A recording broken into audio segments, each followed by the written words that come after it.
స్వర్గీయ నందమూరి తారక రామారావు గారు కీర్తిశేషులు మన తెలుగుదేశం పార్టీ వ్యవస్థాపక అధ్యక్షులైనటువంటి నందమూరి తారక రామారావు గారి 101వ జయంతి మహోత్సవ సందర్భంగా 38వ వార్డు సంబంధించినటువంటి తెలుగుదేశం పార్టీ కుటుంబ సభ్యులు మరియు అభిమానులం మరియు తెలుగుదేశం పార్టీ కార్యకర్తలు మరియు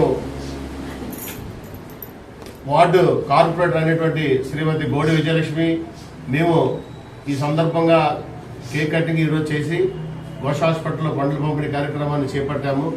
ఈ సందర్భంగా మేము ఎన్టీఆర్ గారికి భారతరత్న అవార్డు ఇవ్వాలని, భారతరత్న పురస్కరించాలని మన దేశ ప్రధానమంత్రి అయినటువంటి మన నరేంద్ర మోడీ గారిని ఈ సందర్భంగా మేము ఆయన రిక్వెస్ట్ చేస్తూ పార్టీ తరఫున వారు చేసినటువంటి సేవలు వర్ణాతీతం.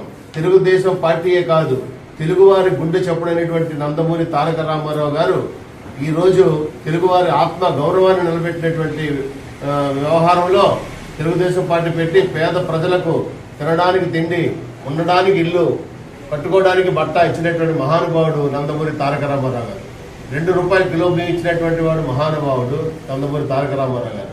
సంక్షేమ ఫలాలు తెచ్చినదే ఎన్టీ రామారావు గారు.